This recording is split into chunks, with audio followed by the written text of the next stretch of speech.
Posso crer no amanhã, porque Ele vive. Temor não há, mas eu bem sei, eu sei que a minha vida está nas mãos do meu Jesus, que vive está. Deus enviou seu Filho amado para morrer em meu lugar. Na cruz sofreu por meus pecados, mas o sepulcro vazio está, porque Ele vive, porque Ele vive. Posso crer no amanhã, porque Ele vive. Temor não há, mas eu bem sei, eu sei que a minha vida está nas mãos do meu Jesus, que vive está.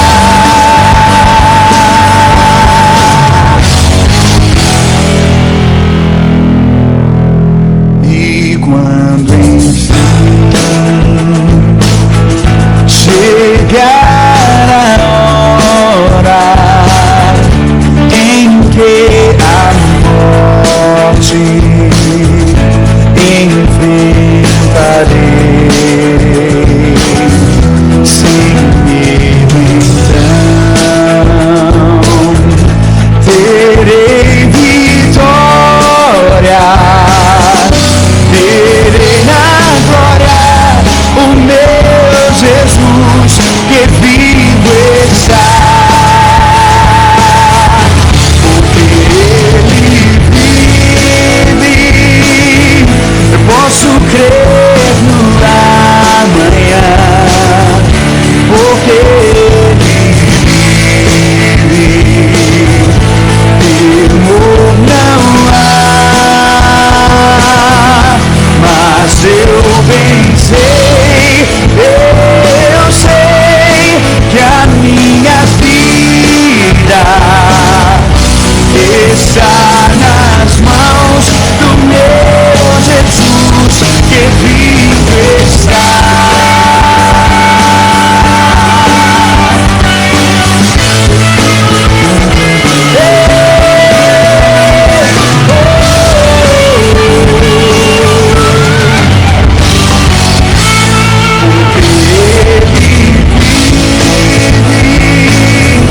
Posso crer no amanhã, porque Ele vive.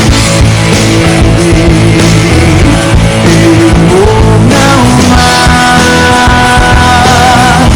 mas eu bem sei, eu sei que a minha vida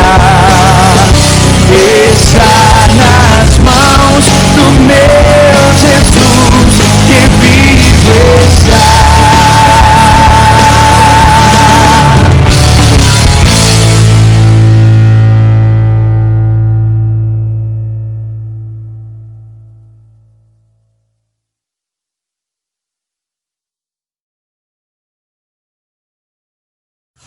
Bom dia, meus irmãos, graça e paz do Senhor. Espero que você tenha passado aí uma semana abençoada, tenha tido uma semana proveitosa na presença do Senhor. Graças a Deus chegamos até aqui, né? Mais uma semana vencida, mais uma luta vencida, e estamos aqui para dar continuidade ao nosso estudo no livro de Primeira Carta de Paulo aos Coríntios, que é o propósito que nós temos na escola dominical, né?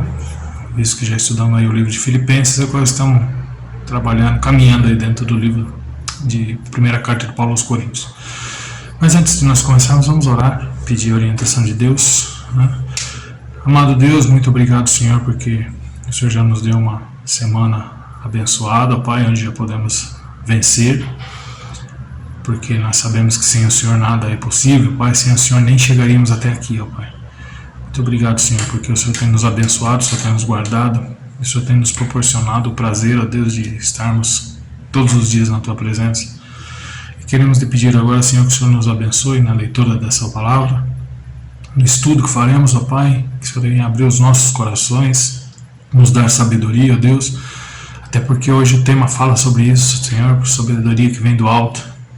Muito obrigado, Senhor, porque o revelar do Evangelho veio de Ti, ó Pai, e o entender o Evangelho vem do Teu Espírito nos abrir o conhecimento, ó Deus. Muito obrigado. Queremos pedir ao Senhor que o Senhor esteja nos abençoando e que nós possamos tirar proveito dessa leitura e colocar em prática aquilo que o Senhor tem preparado para nós. Essa é a nossa oração em nome de Jesus. Amém. Então, meus irmãos, a gente está aí no livro de primeira carta de Paulo aos Coríntios. Essa semana terminamos já o capítulo 1. Semana passada começamos o capítulo 2, né? Falando do verso de 1 a 5. Vamos fazer aqui uma breve recapitalização, né, do que foi dito. O apóstolo Paulo, no capítulo 1, de versos de 1 a 5, ele trata sobre o Evangelho estar centrado na morte de Cristo, né? Porque o que estava vendo lá em Coríntios era que havia lá um pseudo-evangelho, né, onde havia distinção de pessoas, havia os grupinhos dentro da igreja, né, os filósofos lá, o que a gente comentou.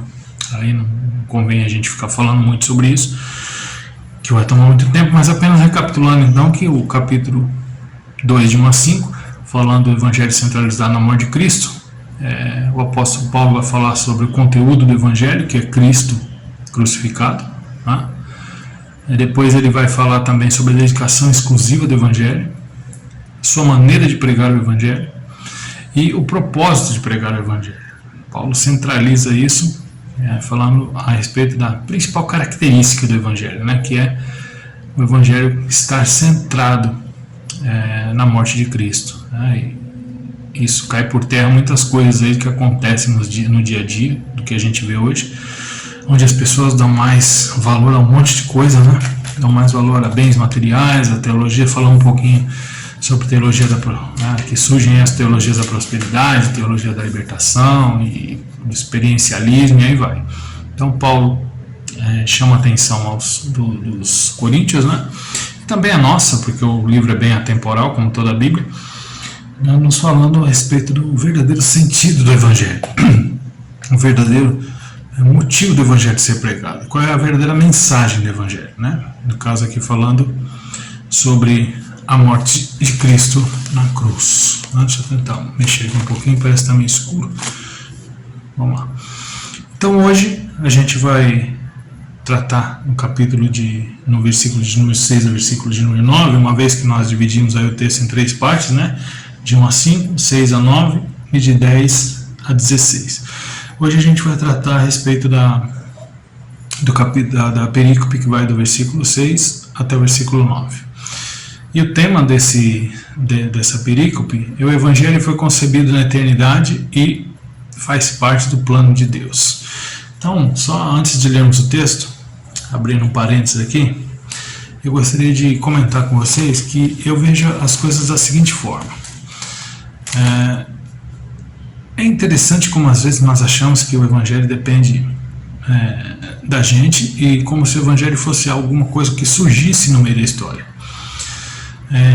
Eu acho o seguinte: todas as coisas que surgem no meio da história, né, coisas que aparecem de repente, talvez pela necessidade de se cobrir alguma coisa que não deu certo, né, tentar melhorar alguma coisa ou resolver alguma coisa que não deu certo, né?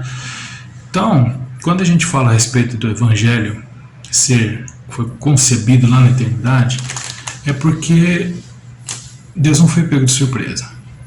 O Evangelho já surgiu juntamente com todas as coisas que foram criadas, antes até, né? A eternidade a gente não pode mensurar quando foi que ele começou, mas na mente de Deus o Evangelho já existia antes mesmo da criação da humanidade, porque ele já sabia que o homem ia cair, já sabia de todas as coisas, e o Evangelho ele faz parte de um plano de Deus. E por fazer parte de um plano de Deus, e talvez você, não sei se você vai concordar comigo ou não, se você não concordar é um direito que você tem, tá? Por fazer parte do plano de Deus, o Evangelho é uma coisa que não vai dar errado, não tem como dar errado, porque ele surgiu na mente de Deus. Pastor, então não precisa da gente, porque já que não vai dar errado, o que a gente tem a ver com isso? Bom, temos a ver que nós somos os vasos, né, os objetos, me permitam essa palavra, né? Talvez não seja a palavra ideal, mas nós somos aqueles que são usados para que isso dê certo. Usados, não que se nós não formos, se nós não fizermos a nossa parte, não vai dar certo. Não, mas nós somos elementos desse plano de Deus. Né? Afinal de contas, você foi criado para isso. Qual o motivo de você ser criado? Glorificar a Deus. Então, se o plano do Evangelho glorifica a Deus, então você tem que fazer aquilo que está dentro do plano de Deus. Então não foi algo que surgiu no meio do caminho. O Evangelho não foi um plano B. Erraram, pecaram, caíram, e agora o que eu faço? Vamos ver, vamos dar um jeito, vamos tampar um buraco aqui, arrumando um Evangelho para que as coisas voltem ao normal. Né? Então o Evangelho é algo que foi criado por Deus na eternidade, né? Foi concebido na eternidade, faz parte de um plano eterno de Deus. Então o plano de Deus não falha. Tá? Então, por mais que tentem fazer o Evangelho falhar, né? Por mais que tentem fazer o Evangelho não dar certo, né? Não vão conseguir. Vão ter os tropeços, as coisas que vão atrapalhar muito, mas que o Evangelho vai dar certo, vai, porque ele é o plano de Deus, né? Mas vamos lá, vamos ler o texto bíblico, né? Para a gente poder trabalhar em cima do que a gente pretende. Então vamos lá. Primeira carta de Paulo aos Coríntios, capítulo 2, a partir do verso 6 até o verso de número 9. Entretanto, expomos sabedoria entre os experimentados, não porém a sabedoria desse século, nem dos poderosos desta época, que se reduzem a nada. Mas falamos a sabedoria de Deus em mistério, outrora oculta, a qual Deus preordenou desde a eternidade, para a nossa glória. Sabedoria essa que nenhum dos poderosos deste mundo conheceu, porque se a tivessem conhecido, jamais teriam crucificado o Senhor da glória. Mas como está escrito, nem olhos viram, nem ouvidos ouviram, nem jamais penetrou em coração humano o que Deus tem preparado para aqueles que o amam. Né? Palavra bonita, né? Como toda a palavra de Deus, mas essa que fala a respeito da verdadeira sabedoria é algo fantástico, né? Espero que a gente possa tirar aí bons proveitos desse estudo, porque eu vejo que hoje muita gente tenta aí resumir a sabedoria de Deus à sabedoria humana, né? Buscam mais a sabedoria humana, buscam tentar entender a Deus através da sabedoria humana, né? Hoje eu estou com um problema, não sei se esse vídeo vai ficar muito escuro, tá? Mas eu estou achando que está meio escuro, então por isso que estou movimentando a câmera, tá? Tentando achar um ângulo melhor, tá? Mas, então vamos lá. Quando nós vamos para essa perícope de 6 a 9, como eu disse, o tema dela é que o Evangelho foi concebido na eternidade e faz parte dos planos de Deus, plano eterno de Deus, né? Então nós vemos 3 verdades que são destacadas aqui nesse texto, né? A primeira delas fala a respeito da origem da sabedoria, versículo de número 7. Mas falamos da sabedoria de Deus em mistério, outrora oculta, a qual Deus preordenou desde a eternidade para a nossa glória, né? Então, quando a gente fala a respeito da sabedoria, a gente tem que entender que essa sabedoria de Deus é o Cristo crucificado. Que quando a gente olha para o mundo, a gente olha para o ser humano, talvez seja alguma coisa que fica difícil de entender, né? A sabedoria está em Deus ter mandado seu único filho para ser crucificado em nosso lugar, né? Então, na realidade, Jesus Cristo crucificado é a verdadeira sabedoria de Deus. A verdadeira sabedoria, o que em grego seria sofia, né? Não é filosofia. Então, quando a gente fala de sabedoria,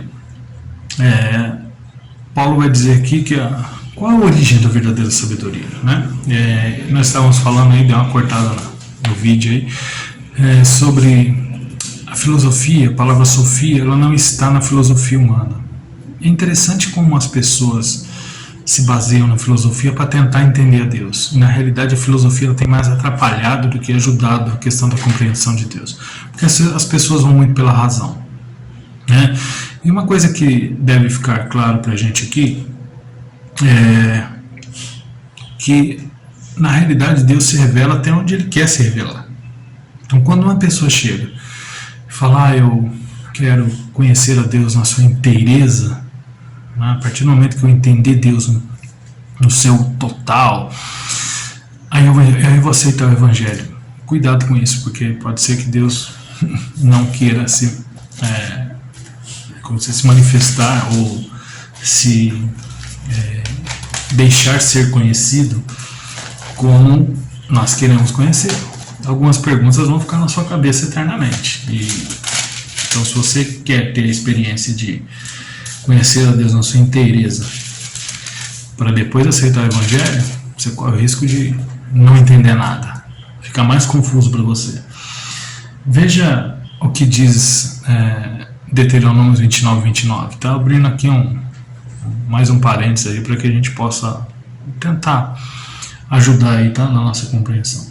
As coisas encobertas pertencem ao Senhor nosso Deus, porém as reveladas nos pertencem a nós e aos nossos filhos para sempre, para que se cumpra todas as palavras desta lei. Ou seja, Deus vai se revelar para nós o que Ele acha que tem que se revelar, tá? O que não for interessante que nós saibamos a respeito de Deus, vão ficar encobertas. Então você pode ficar aí esperando que você não vai conseguir entender. Então a filosofia humana não vai ajudar em nada, porque o verdadeiro Evangelho, a verdadeira sabedoria, não vem da filosofia humana, mas vem de um Cristo crucificado, como nós já falamos aqui, né? Então, qual é a origem da verdadeira sabedoria? A sabedoria não procede de Deus, dos homens, mas procede de Deus, né? Aqui o apóstolo Paulo está falando aqui, né? Veja o versículo de número 6. Entretanto, expomos sabedoria entre os experimentados, não porém a sabedoria desse século, nem a dos poderosos da época, que reduzem a nada. Paulo está dizendo aqui que a sabedoria do século, a sabedoria dos homens, se reduz a nada em relação à sabedoria de Deus, né? A sabedoria que Paulo está dizendo aqui, ela não é produto da intelectualidade humana, né? E nem do pensamento refinado dos filósofos. Essa sabedoria vem de Deus, e é interessante que Paulo coloca aqui, no versículo 6, no começo ele coloca: entretanto, expomos sabedoria entre os experimentados. E quem seria esses experimentados, né, que dentro da palavra de Deus do grego lá, né, dentro da palavra da língua original, a palavra teleios, né, que dá origem à palavra maduro, né? Paulo não está falando aqui a respeito de uma certa categoria de crente, né? Ele está falando fazendo uma distinção, fazendo a diferença entre os sábios do mundo e aqueles que são realmente convertidos, né? Porque a sabedoria de Deus vem aos experimentados, e os experimentados aqui aqueles que são experimentados na verdade, né? Os que são realmente convertidos. E vale a gente enfatizar aqui que essa questão da conversão é algo que nós já falamos, né, em alguns momentos. Conversão, mudança de vida, conversão é algo muito profundo, né? Então o que Paulo está falando aqui, falando na realidade sobre essa sabedoria de Deus, Paulo está fazendo uma comparação entre os salvos e os perdidos. Porque o salvo, aquele que foi alcançado pelo Espírito Santo, aquele que foi alcançado por Deus, e que Deus deu essa sabedoria, ele vai conseguir compreender, né, verdade do Evangelho, a sabedoria do Evangelho. E a própria palavra de Deus nos diz que nós devemos buscar a sabedoria que vem do alto, né? Não a sabedoria de homens, né? Paulo também ele vai nos mostrar aqui, e é uma das coisas que a gente está tratando aqui na nossa lição de hoje, né? Quando ele fala que o Evangelho foi concebido na eternidade e faz parte do plano de Deus, é que o Evangelho não começou no meio da história, né? Veja que ele diz aqui: mas falando da sabedoria de Deus em mistério, outrora oculta, a qual Deus pré-ordenou desde a eternidade para a nossa glória. Está aí uma palavra que o pessoal não gosta muito, né? Pré-ordenou, ou seja, Deus já tinha determinado como é que seria o negócio, né? Ele já sabia como que as coisas iam acontecer, né? Quando nós falamos a respeito disso, nós afirmamos que a nossa salvação, ela foi planejada por Deus lá na eternidade. Até mesmo a morte de Cristo estava nos planos de Deus, né? Se você quiser conferir isso, você pode ir lá em Atos capítulo 2, verso 22 e 23, tá? Não vamos nos atentar a ficar lendo muita coisa aqui, senão a nossa aula vai ficar muito grande, e esse não é o objetivo. Também lá em 1 Pedro 1, de 18 a 20, você também falou sobre isso. Então, é interessante quando a gente fala isso, porque o Evangelho, a gente tem que entender que não foi uma ideia tardia, mas nem um plano de última hora, mas algo planejado na mente de Deus. E difícil a gente conseguir entrar na mente de Deus, né? A gente não consegue nem entender a nossa própria. Talvez seja nesse sentido que João Calvino chegou a dizer que nós só conhecemos a Deus porque Ele se revelou a nós. E é o que diz, não? O texto de Deuteronômio 29, né? As coisas encobertas pertencem a Deus, mas as reveladas, Ele que nos revelou, né? Se nós estivéssemos tentando conhecer a Deus pela nossa própria sabedoria, nós não iríamos chegar a lugar nenhum, né? O conhecimento de Deus não é o produto de uma investigação humana, mas de Deus se revelar, né? Se você está buscando entender a Deus aí pelas filosofias da vida, ou procurando historicamente, ou procurando pela razão entender a Deus, é triste que você vai morrer sem entender, se Ele não se revelar para você. Mas nós, como eu disse, nós não conhecemos pela sabedoria humana, né? Porque Ele se revelou para nós, né? Palavras aí de João Calvino. E Deus se revela de várias formas, né? Deus se revela na natureza, Deus se revela na consciência, Deus se revela na escritura sagrada, e Deus se revela especialmente em Cristo Jesus, né? Então essas são as formas como Deus se revela. Por isso que Paulo vai dizer aqui que a origem da sabedoria, ela vai muito além do nosso entendimento, né? Não é uma sabedoria que eu posso adquirir em livros ou em mentes de outras pessoas que mostram o seu ponto de vista, né? Mas qual foi o propósito de Deus abrir as cortinas aí do seu conhecimento, né? E nos mostrar a verdadeira sabedoria, que é Jesus Cristo? Por que será que Deus fez todas essas coisas? Por que será que Deus achou de se revelar para nós, né? E quando eu comecei a ler esse texto, eu vi aqui, finalzinho do versículo 7, que às vezes soa um pouco diferente para a gente que tem uma filosofia reformada, né? Vamos usar a palavra filosofia, né? Filosofia reformada, uma teologia reformada, que nós falamos que tudo é para a glória de Deus. Ok, perfeito. Deus se revelou para a glória dele. Porém, é interessante que o apóstolo Paulo diz assim que, veja o versículo 7, finalzinho, né? Parte B. A qual Deus preordenou desde a eternidade para a nossa glória.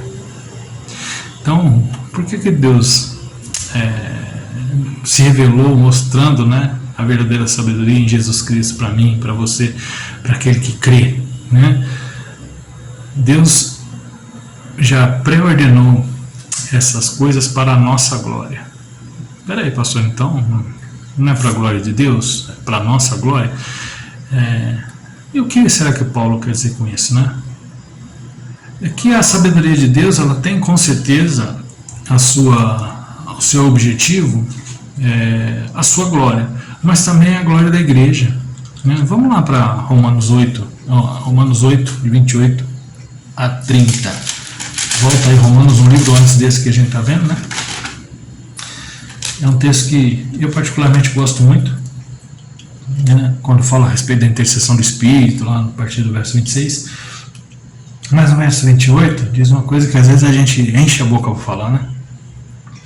Sabemos que todas as coisas cooperam para o bem daqueles que o amam a Deus, daqueles que são chamados segundo o seu propósito. Porquanto aos que de antemão conheceu, também os predestinou para serem conformes à imagem de seu Filho, a fim de que ele seja o primogênito entre muitos irmãos.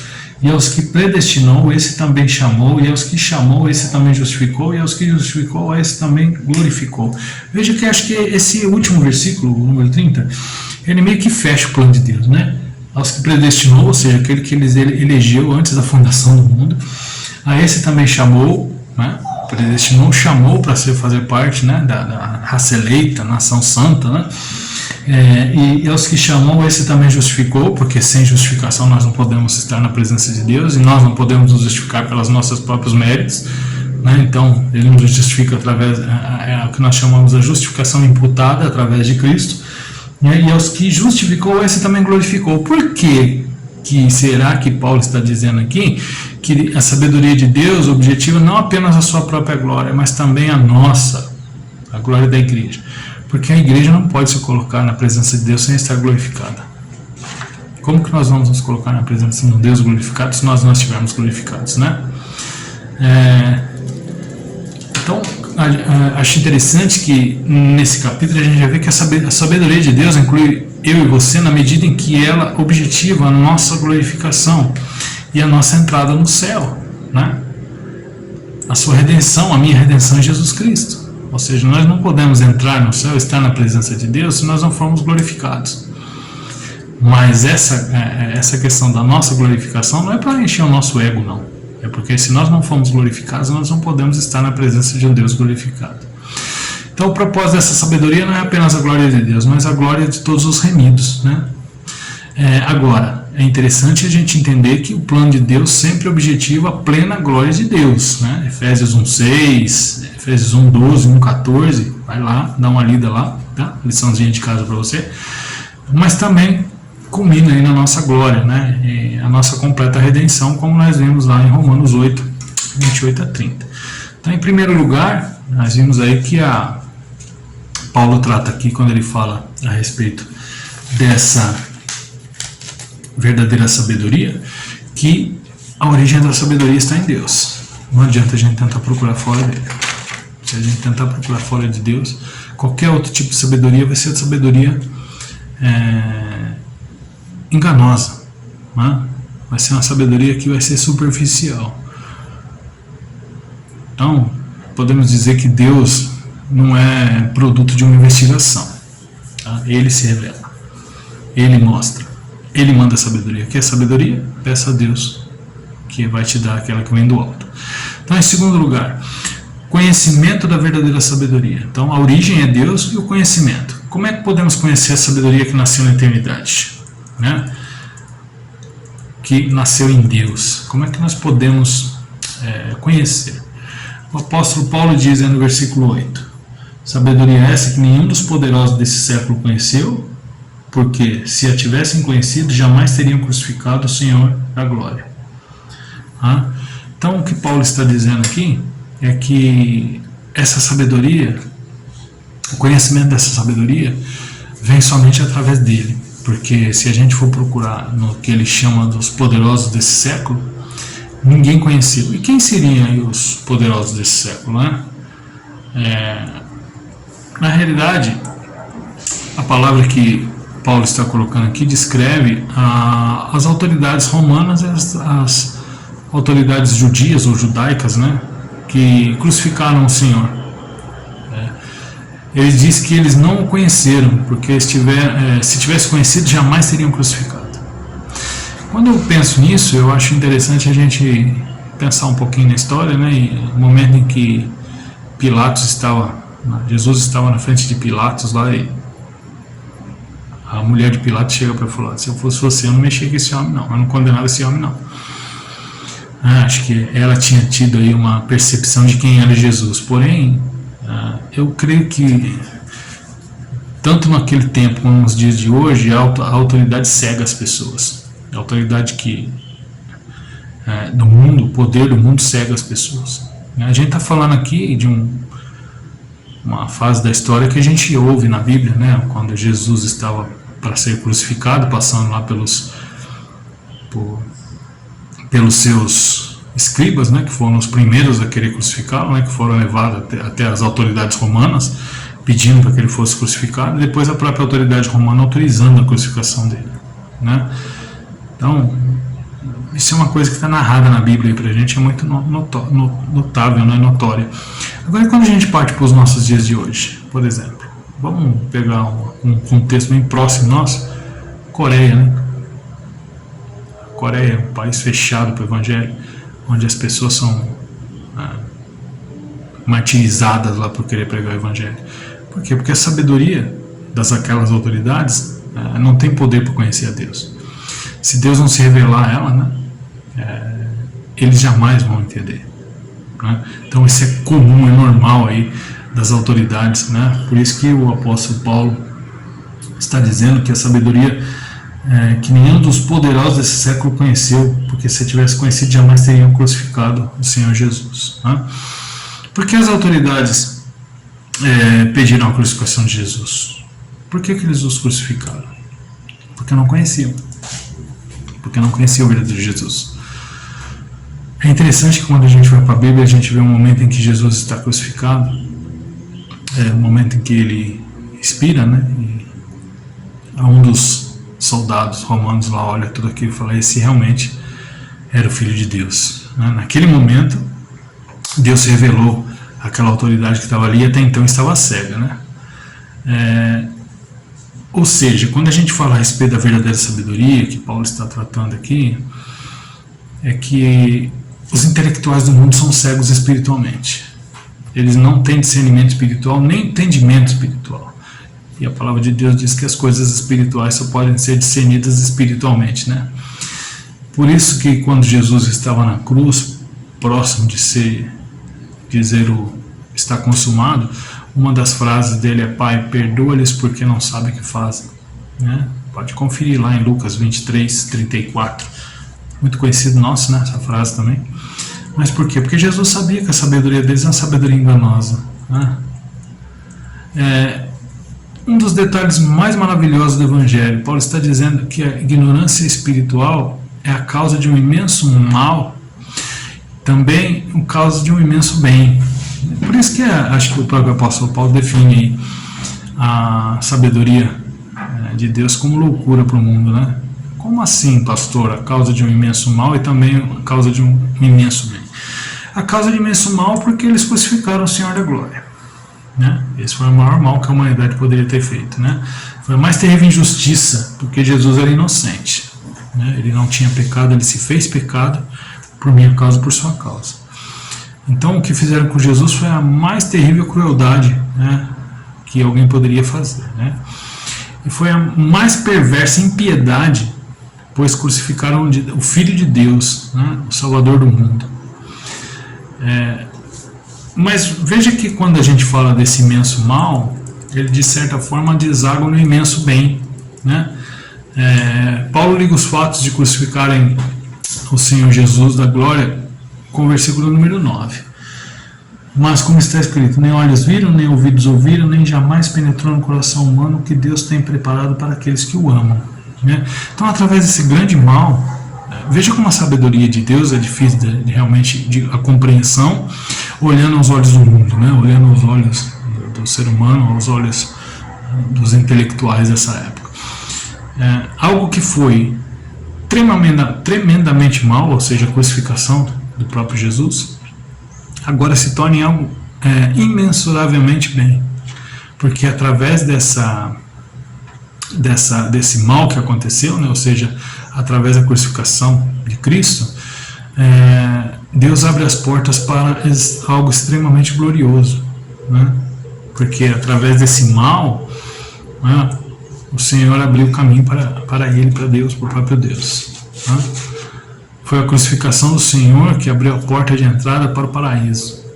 Aquilo que estava, nós tínhamos perdido acesso, né, com Adão e Eva, né, perderam acesso quando pecaram lá do paraíso. Agora nós temos acesso àquilo que tinha sido negado ao homem por causa da morte, por causa de um tremendo mal, se tornou um tremendo bem. Tá? Por isso que eu acho que o Evangelho, para as pessoas que não têm um discernimento espiritual, é uma loucura mesmo, né? Como a palavra de Deus diz: Deus preparou para nós o céu e as bem-aventuranças eternas através dessa questão, né, da sabedoria vinda de Deus, né? Por isso que não tem como a gente conseguir interpretar o Evangelho se não for Deus revelando para nós. De fato é loucura. Quando você começa a olhar as coisas, por isso que eu acho interessante, né? Tem gente que chega até o Evangelho e diz que descobre um Evangelho diferente, o Evangelho pleno de Jesus Cristo, mas que só entende o Evangelho onde existe o amor, mas não vai além disso, sabe? Um Evangelho tão superficial. Vem o Evangelho do amor, mas não vem o Evangelho da justiça. Quando a gente olha para a crucificação, a gente olha para a cruz de Cristo, e essa cruz que Paulo fala que tem que ser pregada, a gente vê que existe o amor, mas existe também a justiça. Jesus foi crucificado para que nós nos tornássemos justos. A justiça de Deus. O próprio apóstolo Paulo não diz que o salário do pecado é a morte? Então, uma vez que Jesus estava prefigurando o pecado, ele teria que morrer. Veja como tem tudo a ver com o que a gente está falando. Um plano de Deus na eternidade é um plano, é um projeto. Tem que ser cumprido. O homem caiu, tem que haver redenção. Mas sem derramamento de sangue não há remissão de pecado. Né?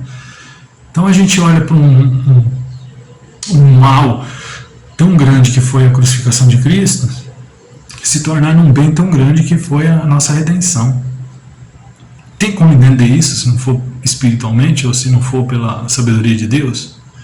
Não tem, a sabedoria humana jamais vai entender isso. É o que o apóstolo Paulo está tentando mostrar aqui aos Coríntios, né?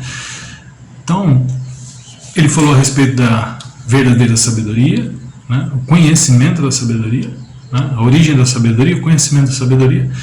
E em terceiro lugar, nessa perícope, fechando a perícope, ele vai falar a respeito dos dons da verdadeira sabedoria, né? Em terceiro lugar, os dons da verdadeira sabedoria. Versículo 9, como nós já lemos, mas como está escrito: nem olhos viram, nem ouvidos ouviram, nem jamais penetrou no coração humano o que Deus tem preparado para aqueles que o amam. Né? Paulo, mostrando aqui o verdadeiro dom da sabedoria, diz que a sabedoria de Deus, sendo Jesus, o Filho de Deus, conseguiu para nós dons tão maravilhosos que a percepção humana, através do seu olhar, através da sua audição, através do seu sentimento, nunca vão poder entender ou alcançar. Por mais que até a pessoa busque isso, por mais que pseudamente busque, né? Porque a palavra de Deus não diz que não há ninguém que busque a Deus, né? Se o homem pudesse alcançar a glória pela percepção física, né? O olhar, ouvir, sentir as pessoas, eles abraçariam o Evangelho. Mas Paulo diz que o homem não consegue alcançar o dom da graça de Deus, né? O céu, as bem-aventuranças, porque aquilo que ele vê, sente e ouve não leva ele a essa percepção. O homem não pode alcançar a graça de Deus pelos seus sentidos, ou seja, é uma revelação espiritual, né? E só quem já passou por isso vai entender, porque eu não sei como que é a sua história, meu irmão, em relação ao Evangelho, como você recebeu esse Evangelho. Eu posso dizer pela minha. Seria simplesmente impossível eu conseguir entender a sabedoria de Deus na minha vida se não fosse revelada por Ele. Não tem lógica. É algo que, quando eu começo a olhar, eu vejo que não tem uma lógica humanamente falando. Porém, quando eu olho com os olhos espirituais e vejo que o que Cristo fez por mim na cruz, eu vejo que somente a morte vicária de Jesus mesmo, né? Para nos transformar, nos mudar, nos fazer entender.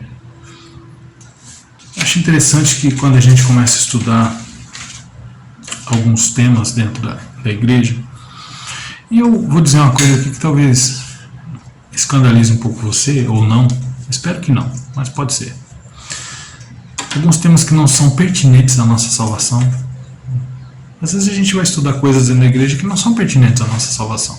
Por exemplo, quando a gente vai falar de predestinação, isso não é pertinente à minha salvação. Pertinente que eu quero dizer é eu entender a predestinação ser algo necessário para que eu seja salvo. Mas a palavra de Deus fala sobre predestinação. Se nós estamos falando que a sabedoria de Deus ela é algo que surgiu na eternidade, porque o Evangelho ele é um plano de Deus na eternidade, é algo que surgiu na eternidade, é um plano que deve ser concluído, então a gente vê que não depende nada da gente. Então a gente vê que realmente eu tenho que abrir mão, eu tenho que dar o braço a torcer, que foi Deus que me escolheu lá atrás, não tem como eu escolher. Porque Ele está dizendo que Ele pré-ordenou as coisas. Porque senão seria muito simples a gente achar que Deus é pego de surpresa em todas as coisas que acontecem. Então eu acho interessante que quando as pessoas começam a questionar isso, querem uma razão para entender o que está sendo dito. Se a própria palavra de Deus diz que algumas coisas não são reveladas, outras não são ocultas, por que eu tenho que ficar prescrutando e buscando, cavando aquilo que me é oculto? Ok? Vou aceitar pela fé. Porque quando eu olho para o Evangelho na minha vida, eu não consigo ver nada que eu pudesse fazer para que ele tivesse efeito. Então eu vejo que é um plano de Deus na eternidade, para que eu fosse alcançado, e para que eu tivesse acesso. E como a própria palavra de Deus diz aqui no capítulo, versículo 7, né? 7 e 8, que ele fala aí que isso é para a nossa glorificação. Então eu tentar buscar alguma coisa, algum entendimento do Evangelho através da sabedoria humana, meu irmão, não vou chegar em lugar nenhum. Então às vezes eu tenho que abrir os olhos do conhecimento pela fé e crer que as coisas são dessa forma. Porque o que a percepção humana pode alcançar está longe de ser aquilo que Deus pode nos dar, que Deus nos dá. Deus nos revela tudo isso através do Espírito Santo. Aquilo que a percepção humana não pode alcançar, Deus vai nos revelar através do Espírito Santo. É a questão da ação regeneradora do Espírito. Mas isso vai ficar para a próxima aula, tá? Que é o finalzinho do capítulo 2 aí, que vai falar sobre essa questão de que o Evangelho é revelado pelo Espírito Santo por intermédio da palavra de Deus, tá? 10 a 16, fica aí um gostinho de quero mais, espero que sim, né? Gostinho de quero mais para você, para a próxima aula. Mas tente entender o seguinte, meu irmão: sabedoria vem do alto. Se nós formos buscar a Deus pela sabedoria humana, nós vamos entrar num tremendo buraco. Não tente racionalizar Deus, não dá para racionalizar Deus. E quando eu procuro racionalizar Deus, eu me afasto do Evangelho, porque ele se torna loucura para algumas coisas que ele me mostra. Então, pela graça sois salvos, mediante a fé, isso não vem de vós, é dom de Deus. E o Evangelho nos é revelado pelo Espírito Santo, por intermédio da palavra de Deus. Graças a Deus por isso, que o Espírito Santo revela para nós o Evangelho, porque se fosse pelo nosso conhecimento, nós estaríamos totalmente perdidos. Então que Deus abençoe seu dia, a sua semana, né? Espero que você tenha curtido um pouquinho essa aula aí, e domingo que vem a gente está aí novamente, se Deus quiser. Tenha aí um bom dia, até a noite, se Deus quiser, no culto. E para a honra e glória do nosso Deus, estaremos juntos aí louvando e agradecendo o seu nome. Tenha uma boa semana. Domingo que vem a gente continue a nossa aula da escola dominical. Amém?